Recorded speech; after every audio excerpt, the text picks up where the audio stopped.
bw'Imana kandi nanone mubyeyi dukunda kujya kuza imbere y'ubwiza bwawe duciye bugufi rwose mu mitima yacu tuvuga kuri Imana ishobora byose tugushimiye ko abanye na bene data tugushimiye ko abanye nanjye tugushimiye ko abanye n'abapasiteri tugushimiye kuko abashyitsi wazanye n'iby'agaciro Imana ndamwereka ubutumwa bwiza bwo gutangira ngaha reka ufungure imitima ya buri wese kugira ngo iri jambo ribashe gusenya inkuta ziri imbere yiwe kugira ngo iri jambo ribashe kubaka ko twumvishe ijambo ryawe ryubaka kandi rikanasenya Mana turaguhamagaye twakire n'Imana ishobora byose ngo reka uri alfa na omega kandi ukabitangira kuba n'iherezo aho kubanjiriza nta n'uzaguheruka Mana turakwinginze kandi turaguhamagaye vayi bane natwe reka tukubere speaker kugira ngo ubane natwe kandi dushoboze mu izina rya Yesu amen.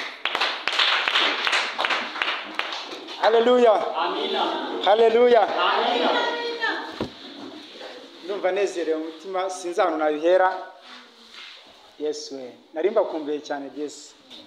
Mwese nemba kumbiye. Uri mwese yumve ko musuhuje mu izina rya Yesu. Kubw'urukundo naje mfite umunsi umwe ndavugana ariko wakiyongezaho ndida. Ni kizaba kizaberekana yongezeho mwese koko. Mite ngenda mu gitondo ku cyumweru n'Imana yamana nakora n'impanuka. Amen. Hallelujah.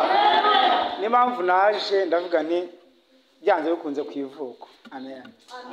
Amazi arashyuha ariko ntabwo yogirwa iwabo bangiyeho. Amen. Kandi agahugu kadagira umuco karacika. Iyo wataye umuco rero sinzi aho buri. Amen. Tujya kwigana amagambo y'Imana, amazina abantu batanzi, abashyitsi cyangwa se abantu bashyashya n'abana benshi ndabona bahari. Amazina Nituyishime Honore, iryo niryo zina bampamagara cyangwa se nzwiho. Ikindi nshimira Imana nuko Imana yampaye irindi zina. Amen. Kamere izina ryo kuba umwana wiwe. Amen. Iri zina riragora. Amen. Niyo mpamvu ngyirata. Amen. Hallelujah. Baranyakira ngo twigana amagambo y'Imana tugiye guhugurana kubera ko amagambo y'Imana ni menshi twarayumvishe tuzahora tuyumva ndetse nabo barafite muri Bibiliya ko ni Bibiliya tugiye gukoresha kandi zera kwifite. Amen. Ariko ndakwinginze hari ubwo ushobora kumva iri jambo wanarisomye no mu gitondo oya wibinegirije ngo wumve ese ko narisomye mu gitondo hari uko warisobanukiwe hari nuko umwami Imana agiye kuri gusobanura kano kanya.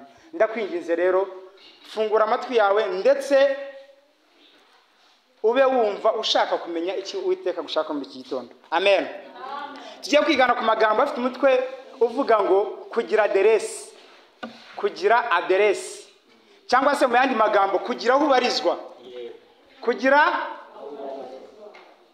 kano kanya ndamutse nsohotse hanze sibikabeho nkahura na motari ikangonga bahita bavuga ngo uyu muntu wo kwanda, bagahita bavuga ngo byanze bikunze no kwa Kwitonda Gaspard kubera ko iyo ni address yanjye mu buzima busanzwe.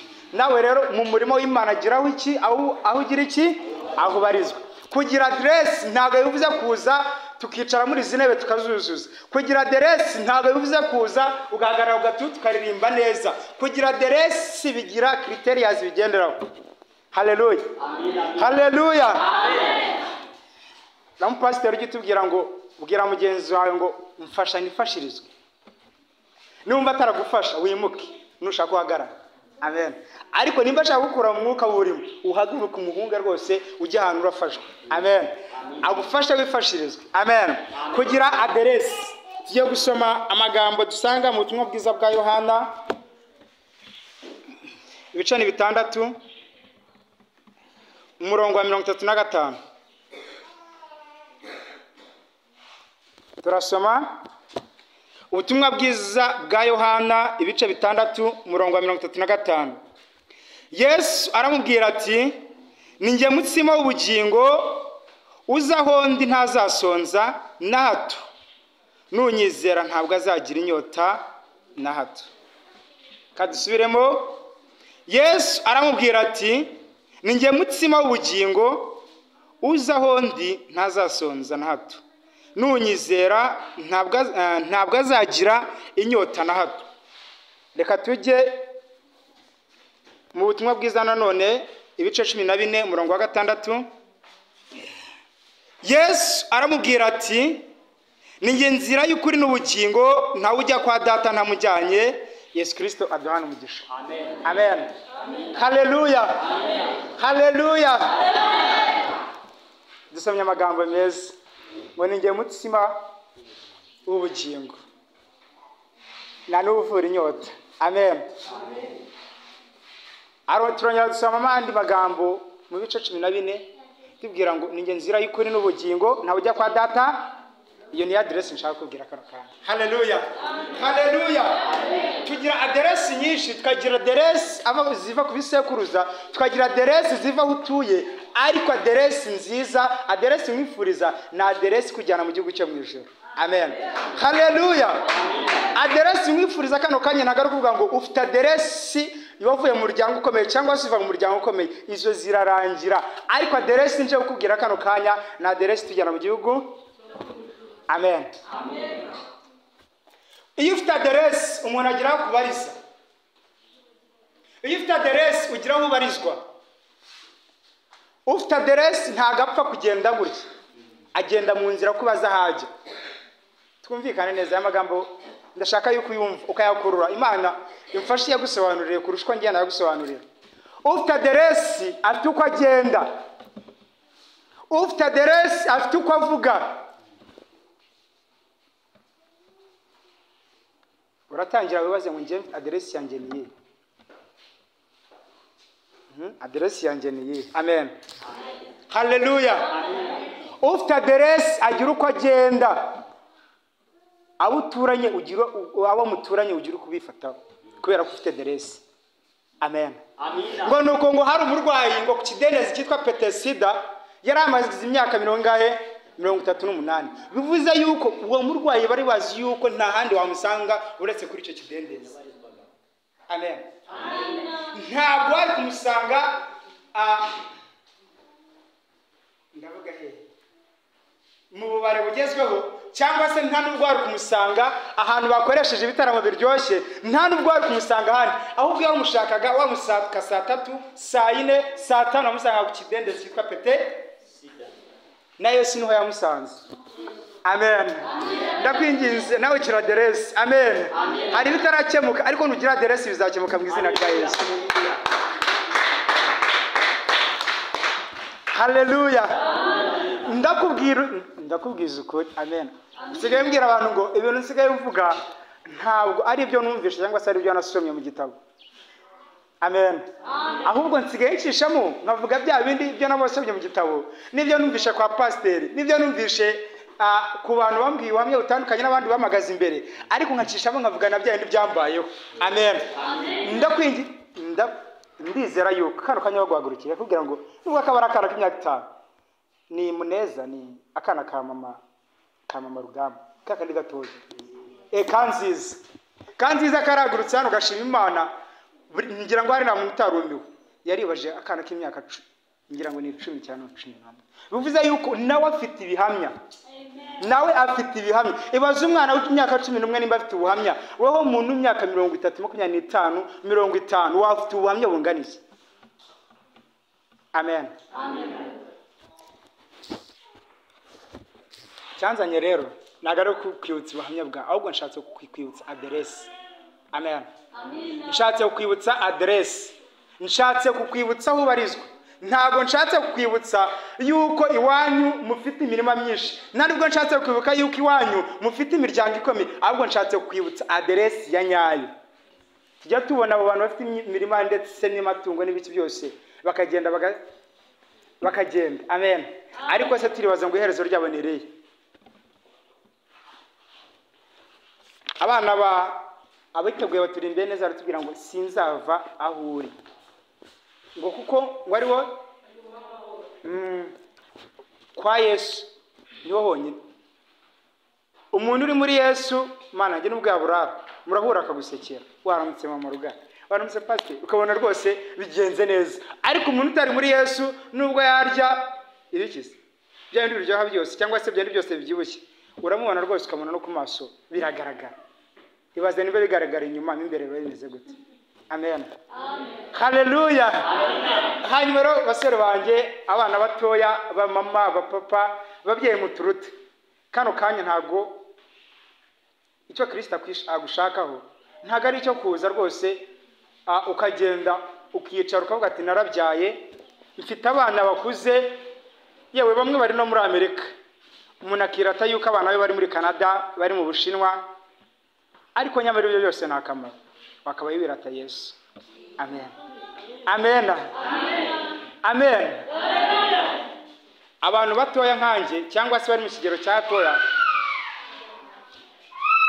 ngiye kubahereza task yo kureba ku mukade wicaye ku inyuma urana bafite aderesi, kuba ari umukecuru w'imyaka ingana gutya akaba yibuka kuvira hirya narahabonye ni kuri, akavuga ati nyamara uyu munsi ngomba kugenda, ese koko kwitorero bimeze gute? Imana iguhereze umugisha mu kade rwose, mwugusabiye mukuye ku mutima, Imana iguhereze umugisha. Amen.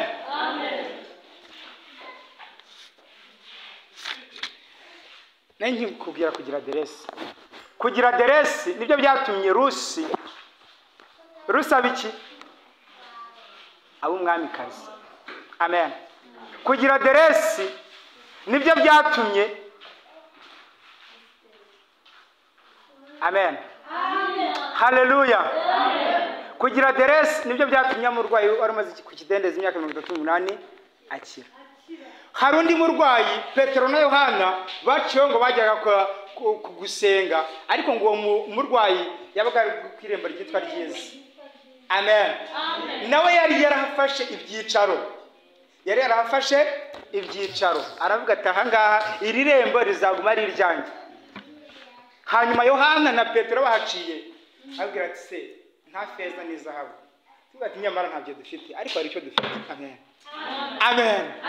Kuko Yesu Kristo ajya kugenda ntabwo yadusize twenyine, yatubwiye ngo nyamara ntabwo mbasize mwenyine, ahubwo mbasigiye umufasha yatubwiraga nta wundi, ni Mwuka Wera. Amen. Amen. Kandi yatubwiye ngo tuzahabwa imbaraga Mwuka Wera nagira iki? Natumanukira. Ndetse ngo tuzabagaho kumuhamya. N'ikindi ngo tuzakora n'ibyo atigeze akora. Ariko mwambwiye ngo haleluya. Haleluya. Umuntu wagize aderesi muri Kristo Yesu ahabwa izo mbaraga zo kurwana n'iby'umubiri ndetse n'iby'umwuka. Amen. Ndashaka kubwira umuntu ufite aderesi cyangwa se kugira ngo ugire aderesi neza, ngiye kubwira bitatu muri byo. Yesu Kristo yagiye avuga amagambo menshi, akavuga ati igihe twagendaniye koko ntabwo muramenya, ntabwo muranyizera, ntabwo muramenya uwo ndi we. Nugira kwizera mu mutima wawe ukavuga ati nyamara aha hantu ndahicaye, naburara nabwirirwa, nyamara ahangaha ndabizi yuko ndakura umugati, nyamara uzabona mu izina rya Yesu. Ahangaha Yesu Kristo haza abantu 1000 ngo baravuze se ko nta biceri dufite, ko nta mafaranga dufite ngo tujye kugura ibyo abantu bararya, kandi abantu bakaba bakomeje kwiyongera, turabigenza gute? Atari ko dufite imitsima mikeya, imitsima 5 ndetse n'amafi makeya. Yesu Kristo ati ibyo birahari, ibyo ni byinshi. Amen. Ni byinshi kubera ko iweho biriyo. Amen. Amen. Aravuga ati mubizane turebe, mubizane. Anje arabitubura, abantu bose bararya barahaga ku mitsima 5. Igisekeje ngo barasigaje, ariko byumve neza, nta nubwo basigaye umuntu avuga ati ariko nari nshonje, ahubwo basigaye basigaza bashaka n'abandi yo kubihereza barabura. Amen. Uwo ni umuntu wagumye muri Kristo Yesu, akagendana nawe, akavugana nawe, amuhereza buri kimwe cyose, amufasha muri kimwe cyose, nta kintu yabura ari muri Kristo Yesu.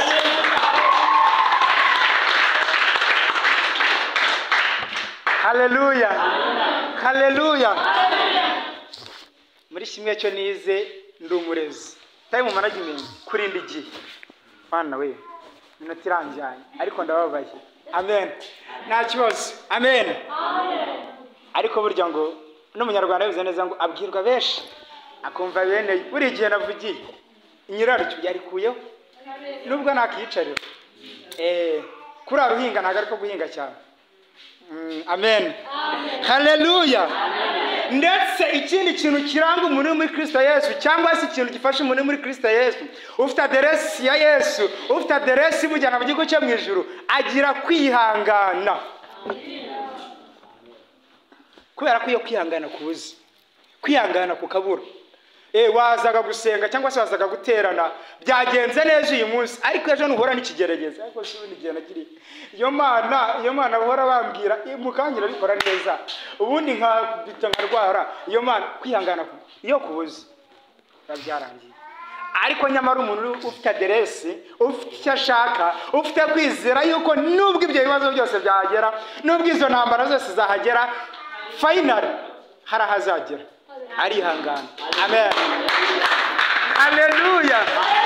Kwihangana byatumye Moridekayi ava ku irembo. Amen. Aratemberezwa bamushyira. Reba n'ahantu perezida, imodoka perezida agenderamo ari njye uri kwigenderamo, imyenda yambara ari njye uri kuyambara. Amen. Noneho nabya byubahiro byose, wenda niba hari n'ingofero afite, niba hari n'inkweto agenderamo zidasanzwe, ibyo byose ari njye byambaye akavuga ati uko niko tuzatugenza umuntu wubashye umwami. Amen. Ari njyewe bikurura byumve, bikurura byumve. Wawe umeze ute? Ibyo byose bituruka mu kwihangana. Amen. Ndetse kanizera kimwe cyo gikomeye.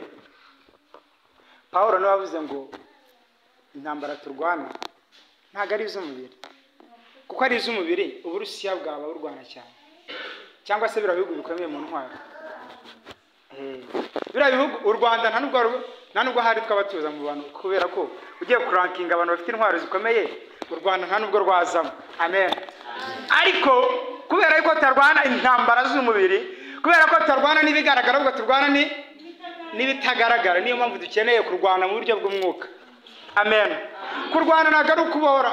Amen. Dawidi arwana ntago ari uko yari afite uburanga, nta nubwo ari umusore cyane cyangwa se abyibushye rwose ubona ko muri iyi minsi dusigaye tuvuga ngo yubatse umubiri cyangwa se yatoreye ibyuma. Oya, Dawidi ntago ari gutyo yarameze, ahubwo yarwanishije ikimurimo. Amen. Arizera aravuga ati nyamara imwe tujya tujyana, idubu ryaza cyangwa se intare yaza cyangwa se ikindi gikoko cyaza ikabimfasha, ako mvuge ngo haleluya. Haleluya. Bya bibazo byose byaje bikagenda, abana bakiga. Uyu munsi nkarya ntarinzi ko ndarya, byakomeye. Ndizera yuko uyu munsi kirakemuka mu izina rya Yesu. Arwanisha mu buryo bw'umwuka, ntabwo yegeze arwanisha uburyo bw'umubiri. Kuko amen. Kubera ko yaza kurwanisha uburyo bw'umubiri, bari kumereza bya bintu byose bamwambisa akavuga ati okay, ndi fit, nduzuye. Niba kubita igikompora hano ntabwo kirinjira kubera ko mfite ibyuma bindinze. Ariko yaravuze ati iyo nizeye igimfasha, yamfashije muri bya bintu, n'uyu munsi ndizera ko byagenda neza. Haleluya. Ararwana kandi yaratsinze. Amen.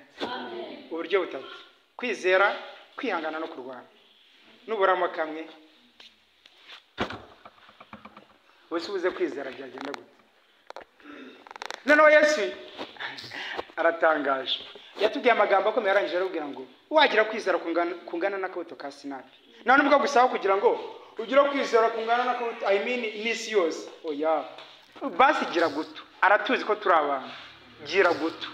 Arabizi ko muri ubu buzima tujya duhura n'intambara tugacika intege kubera ko twambaye umubiri, ariko gira guto nibura kungana n'akabuto ka sinapi. Amen.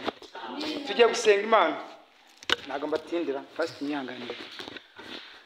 Tujye gusenga Imana, ariko ubwo turaho dusenga Imana, usenga Imana uyisaba aderesi nzima. Ari ndimbara bagira nagiye girimba ngo uwagushaka yagusanga he. Muracyayigira? Ngo uwagushaka yagusanga he. Ese wowe kano kanya umuntu agushatse yagusanga he? Njya mvuga ngo cyangwa se no umuntu mwatubwira atubwira ngo buri kimwe cyose cyurimo uzagerageza ubu wa mbere. Nimba wibe cyane kubera ko umunsi bizaba byarangiye, kubera ko nibiba cyane ukiba ukageza kuri extent wumva ubihaze, ntabwo uzongera kubikunda. Nimba unywa inzoga uzinywe cyane pe, ariko nuzirangize do uzajya uzireba nk'ikimbwa yanze. Nimba usenga usenge, gerageza kuba wa mbere mu kintu cyose cyuri kandi ushaka aderesi. nishimye nabonye abantu bashyashya rwose bize dushaka gukorana umurimo w'Imana ni byiza iyo ni intambwe nziza ikomeye rwose hari n'undi nta n'uwaguseka ahubwo amen reka dusenge Imana turagushimye tugushimiye kuri Imana nziza tugushimiye kuri Imana y'amahoro Mana arega mu buzima bwawe dusabwa kugira aderesi ngo abantu barimo bagenda abantu banje baravuga ati barabyanze bikunze na ba Kristo kubera yuko hari imbuto babonyeho ari uko babonye bagenda bitandukanye nuko isi bagenda banje babita ba Kristo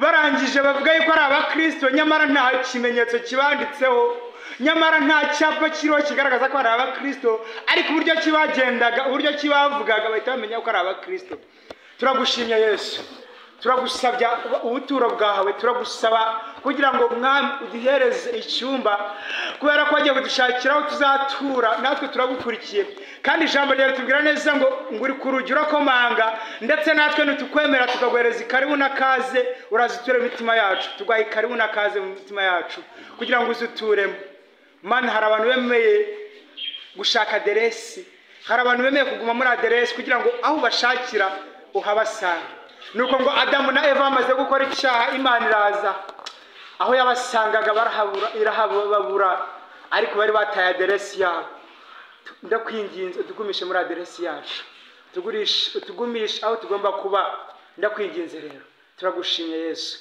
reka ubwo buri muntu wese arabasohoka ahangaha iri jambo ritava mu mitima yiwe ahubwo rigumemo kuri Imana bana natwe turengere muri byose mu izina rya Yesu